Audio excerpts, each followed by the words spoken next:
नमस्कार, आप देख रहे हैं सत्य हिंदी। मैं निकिता आपके साथ। एक नजर डालते हैं अब तक की सुर्खियों पर। Bharat Pakistan T20 world cup. Pakistan ने टॉस जीतकर पहले गेंदबाजी करने का फैसला किया। भारत ने अब तक 3 ओवर में 1 विकेट के नुकसान पर बनाए 20 रन। T20 वर्ल्ड कप 2026 में आज भारत और पाकिस्तान के बीच मुकाबला हो रहा है। पाकिस्तान के कप्तान सलमान आगा ने टॉस जीतकर पहले गेंदबाजी करने का फैसला किया है। उनका मानना है कि मैच की शुरुआत में पिच गेंदबाजों को मदद दे सकती है। वहीं भारत के कप्तान सूर्य कुमार यादव ने कहा कि वे भी पहले बल्लेबाजी ही करना चाहते थे। खबर लिखे जाने तक भारत ने 3 ओवर में 1 विकेट के नुकसान पर 20 रन बना लिए हैं। क्रिकेट लवर्स की नजर इस रोमांचक मुकाबले पर टिकी हुई है। भारत अमेरिका व्यापार समझौते पर राहुल गांधी ने पूछे 5 सवाल। बोले, किसानों को ये सफाई तो मिलनी ही चाहिए। भारत अमेरिका व्यापार समझौते को लेकर कांग्रेस नेता राहुल गांधी ने एक बार फिर केंद्र की मोदी सरकार पर तीखा हमला बोला है। उन्होंने एक्स पर लिखा कि यूएस ट्रेड डील के नाम पर हम भारत के किसानों के साथ विश्वासघात होते हुए देख रहे हैं। राहुल गांधी ने प्रधानमंत्री से कुछ सवाल भी पूछे। उन्होंने लिखा कि मैं प्रधानमंत्री से कुछ आसान सवाल पूछना चाहता हूं। पहला, डीडीजी का आयात करने का वास्तव में क्या मतलब है? क्या इसका मतलब यह है कि भारतीय मवेशियों को जेनेटिकली मॉडिफाइड यानी जीएम अमेरिकी मक्का से बने डिस्टिलर्स अनाज खिलाए जाएंगे? क्या इससे हमारे दूध उत्पाद प्रभावी रूप से अमेरिकी कृषि उद्योग पर निर्भर नहीं हो जाएंगे? दूसरा, अगर हम जीएम सोया तेल के आयात की अनुमति देते हैं तो मध्य प्रदेश, महाराष्ट्र, राजस्थान और देश भर के हमारे सोया किसानों का क्या होगा? तीसरा, जब आप एडिशनल प्रोडक्ट्स कहते हैं तो उसमें क्या क्या शामिल है? क्या यह समय के साथ दाल और अन्य फसलों को अमेरिकी आयात के लिए खोलने के दबाव का संकेत है? चौथा, नॉन ट्रेड बैरियर्स हटाने का क्या मतलब है?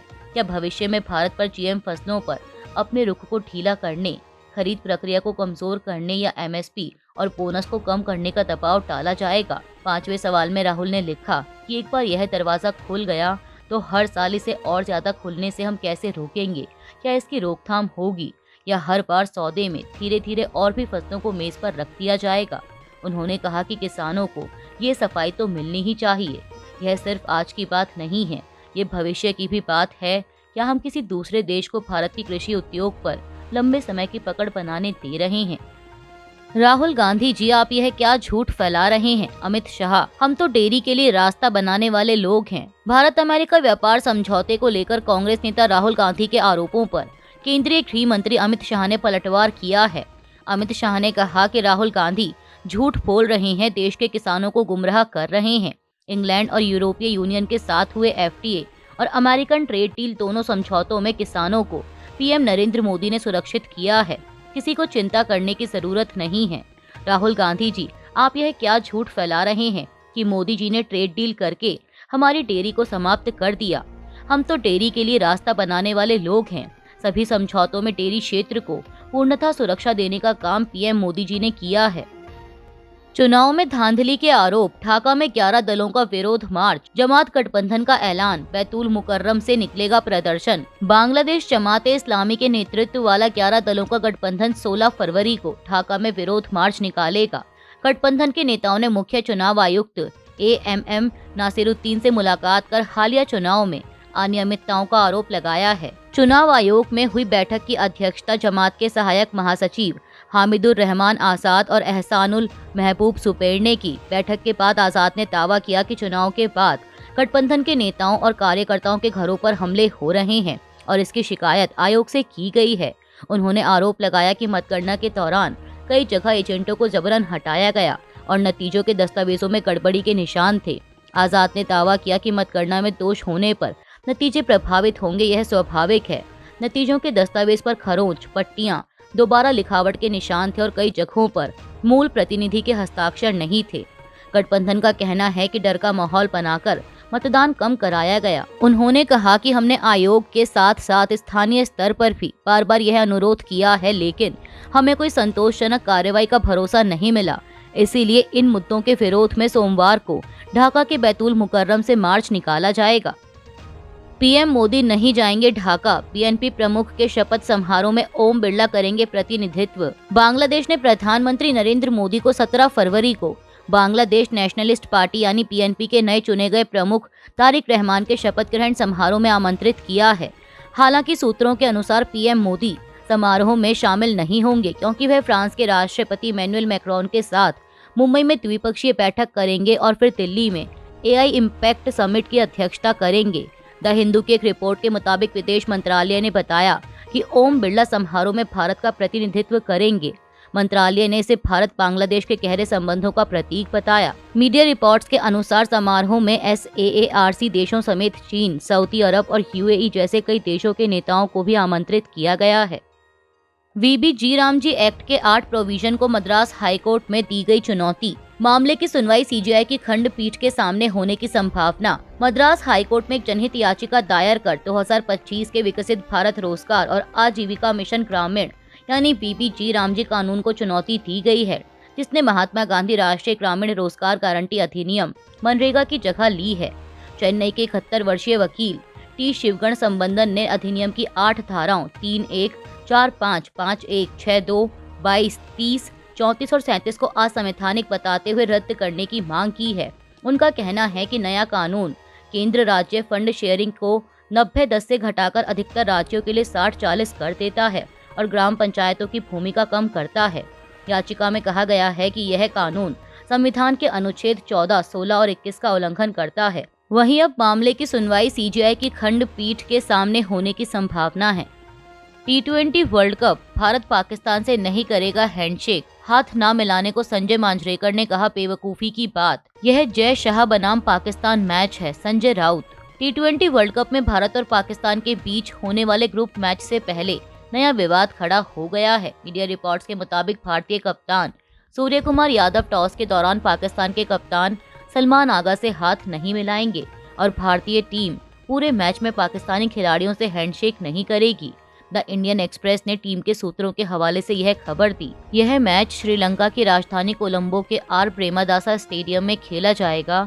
बता दें कि प्री मैच प्रेस कॉन्फ्रेंस में जब सूर्य कुमार यादव से शनिवार को हाथ मिलाने के बारे में पूछा गया था तो उन्होंने मजाक में कहा था कि 24 घंटे का इंतजार करो, अच्छा खाओ, अच्छी नींद लो, कल देखेंगे। उन्होंने कहा था कि हम क्रिकेट खेलने आए हैं, अच्छा क्रिकेट खेलेंगे, हाथ मिलाने का फैसला बाद में लेंगे। पाकिस्तान के कप्तान सलमान आगा ने भी यही कहा कि कल देखेंगे। गौरतलब है कि इससे पहले एशिया कप 2025 में भी भारत ने पाकिस्तान से हाथ नहीं मिलाया था, जब ऑपरेशन सिंदूर और पहलगाम हमले के बाद दोनों देशों के रिश्तों में तनाव बढ़ा था। फाइनल में भारत ने एशियन क्रिकेट काउंसिल के चेयरमैन मोहसिन नकवी से ट्रॉफी भी नहीं ली थी। भारत पाकिस्तान हैंडशेक विवाद पर पूर्व क्रिकेटर संजय मांजरेकर ने सोशल मीडिया पर तीखी टिप्पणी करते हुए इसे बेवकूफ़ी भरी बात कहा है। उन्होंने एक्स पर लिखा कि यह नो हैंडशेक बहुत बेवकूफ़ी वाली बात है जो भारत ने शुरू की है। हमारे जैसे बड़े देश के लिए यह शोभा नहीं देता। या तो खेल के स्पिरिट में खेलो या फिर पाकिस्तान से मैच मत खेलो। भारत पाकिस्तान के मैच से पहले सियासी बयानबाजी भी तेज हो गई है। कांग्रेस सांसद सुखजिंदर सिंह रंधावा ने कहा कि पाकिस्तान भारत का दुश्मन है और उसके साथ दुश्मन जैसा बर्ताव किया जाना चाहिए।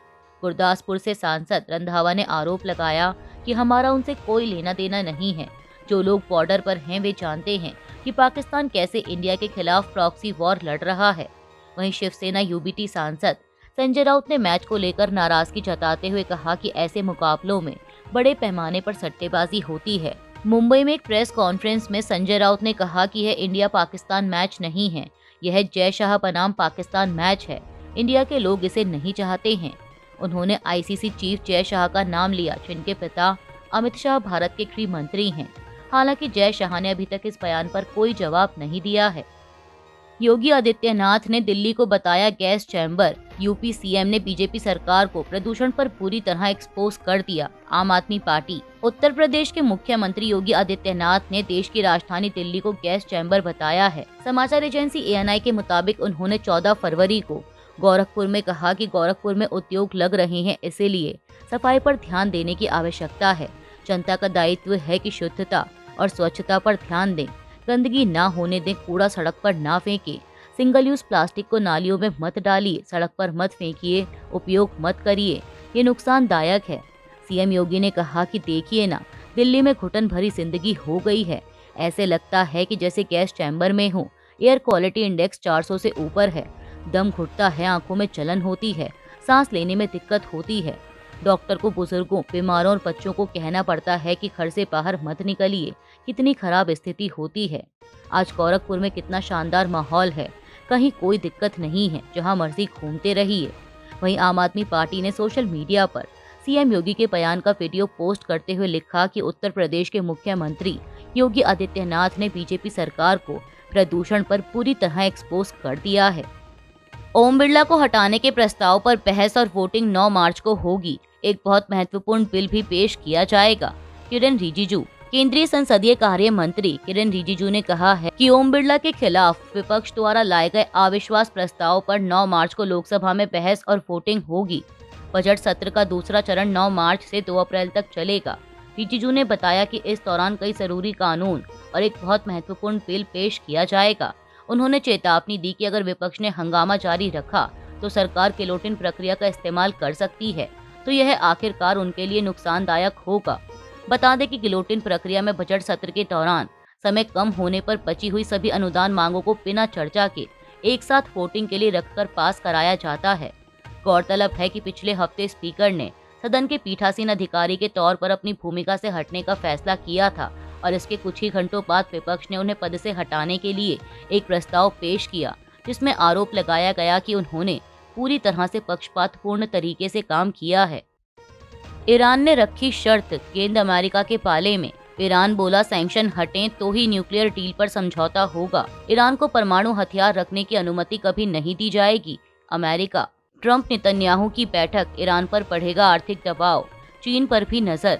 ईरान ने अपने न्यूक्लियर प्रोग्राम पर अमेरिका के साथ समझौते की संभावना जताई है, लेकिन साफ कहा है कि डील तभी आगे बढ़ेगी जब वॉशिंगटन प्रतिबंध यानी सैंक्शन हटाने को तैयार होगा। बीबीसी को दिए इंटरव्यू में ईरान के डिप्टी विदेश मंत्री माजिद तख्त रवांची ने कहा कि अब गेंद अमेरिका के पाले में है और उसे साबित करना होगा कि वह समझौता चाहता है। यह बयान तब आया है जब अमेरिकी विदेश मंत्री मार्को रूबियो ने कहा है कि राष्ट्रपति ट्रंप डील चाहते हैं, लेकिन यह बहुत मुश्किल है। अमेरिका के विदेश मंत्री मार्को रूबियो ने कहा है कि ईरान को कभी भी परमाणु हथियार रखने की अनुमति नहीं दी जाएगी। जर्मनी के म्यूनिक में ब्लूमबर्ग को दिए एक इंटरव्यू में उन्होंने कहा कि ईरान, अमेरिका, यूरोप, मध्य पूर्व और विश्व शांति के लिए खतरा है। मार्को रूबियो म्यूनिक में आयोजित म्यूनिक सिक्योरिटी कॉन्फ्रेंस में भाग लेने गए हैं। उन्होंने कहा कि अमेरिका मध्य पूर्व में अपनी सैन्य मौजूदगी बनाए रखना चाहता है, क्योंकि ईरान ने क्षेत्र में मौजूद अमेरिकी ठिकानों को निशाना बनाने की इच्छा और क्षमता दिखाई है। रूबियो के अनुसार अमेरिका में वहां सहयोगी देश और सैन्य अड्डे मौजूद हैं जिनकी सुरक्षा जरूरी है ताकि किसी भी गलती से बड़ा संघर्ष न भड़क उठे। उन्होंने यह भी कहा कि राष्ट्रपति ट्रंप की प्राथमिकता ईरान के साथ समझौता करना है। हालांकि उन्होंने माना कि यह प्रक्रिया कठिन है, फिर भी अमेरिका कूटनीतिक प्रयास जारी रखेगा। अभी के लिए इतना ही। बाकी की देश दुनिया की बड़ी खबरों के लिए जुड़े रहिए सत्य हिंदी के साथ। Copyright disclaimer under Section 107 of the Copyright Act 1976. Allowance is made for fair use for purposes such as criticism, comment, news reporting, scholarship, and research. Fair use is a use permitted by copyright statute that might otherwise be infringing.